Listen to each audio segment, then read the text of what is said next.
Caramba, vou ter que fazer o vídeo de novo, pessoal. Ó, o negócio é o seguinte, vamos analisar o Bitcoin, tá? Dia 30/10, 16h15. 107 é o preço dele aí em dólar, 107 mil dólares.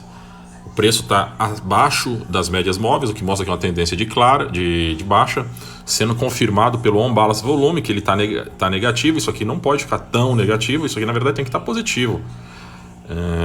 O RSI, que é a força relativa, está extremamente sobrevendido. Eu fiz o vídeo porque eu falei sobre comprado, mas foi um erro de...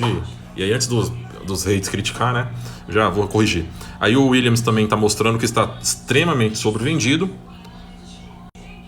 Aí você vê aqui o estocástico, a mesma coisa, dizendo que está sobrevendido, e o KDJ dizendo que está sobrevendido, né? Porque o K está acima do D, o K está acima do D e o J está confirmando o K. Então você vê que é uma tendência clara de queda aí. Uma das coisas que eu falo é, criptomoeda, conforme eu falei no vídeo anterior, é 10% sorte, 30% condições de você fazer uma análise, e o restante, os 60% restante, é psicologia. Você tem que avaliar a psicologia de mercado. E aqui, uma das coisas que eu deixo clara no livro é essa questão. Você acompanhar o movimento das corretoras. Porque eu digo no livro que se uma corretora tem, sei lá, 10 bitcoins e do nada aparece com 50, é porque vai cair. Esse livro aqui é já antigo, mas muita gente já tem. Vai cair. E vai cair por quê? Porque você, que está com as suas moedas, quando você manda para a corretora, é porque você vai vender. E é exatamente isso que acontece e que os indicadores mostram.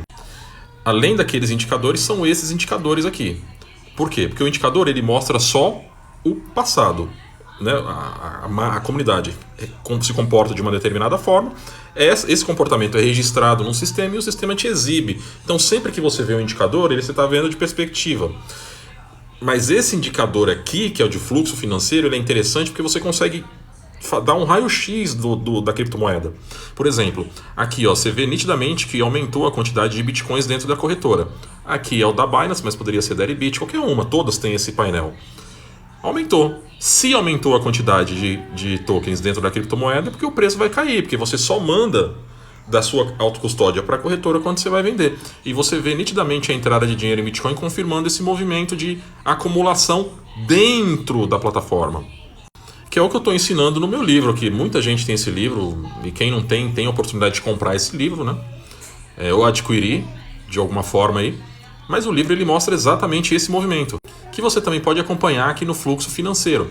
Se você vê, quando eu falo que nós estamos vendendo, é um comportamento de massa. Não, por isso que eu digo que é psicologia pura. Você tem que conseguir prever o comportamento da massa. E o comportamento da massa ele se reflete no medo, fundamentado pelo comportamento dos grandes, que são as instituições. Aqui você vê os pequenos, que somos nós, o varejo. Você vê aqui as baleias, que são as médias, as operações médias, e as instituições, que são as grandes. Ó a diferença. O varejo comprando e vendendo de boa, as baleias também. Só que as instituições, a distância, velho. Parece pouco, mas a gente está falando de quantidade de tokens. Então você pega aí quase 5 mil tokens de diferença. Aí você fala em Bitcoin, você faz a conta aí para você ver quanto é que dá. Quer dizer, aqui eles estão fazendo um movimento que o mercado chama de distribuição. Eles estão distribuindo na cabeça da gente, né? Literalmente despejando em vocês. E nós, né? E nós mais ou menos, porque eu estou entrando aqui eu estou vendo como oportunidade. Ainda que não seja o fundo, a gente consegue ver nitidamente aí devido aos indicadores que é um bom momento de entrada. Mas é isso, pessoal. Esse é um ponto-chave que vocês têm que avaliar. Conjuminando com todos os indicadores, existem outros, mas esses aqui são alguns. E analisar uma das coisas que 99% das pessoas ignora, que é o fluxo financeiro, que a gente apresenta no livro. Porque é isso aqui, é 10% sorte, 30% técnica e 60% é psicologia. Psicologia. É que aqui não aparece, porque não tem no aplicativo, mas seria bom também ver o Trix. Você vê mas o Trix ia apresentar a média ponderada em cima do volume. Mas seria bom sempre dar uma olhada, né? Mas é interessante também você ficar esperto aqui, E a dica é, adquira meu livro, tá bom? Quem quiser é só me chamar no privado aí, manda uma mensagem.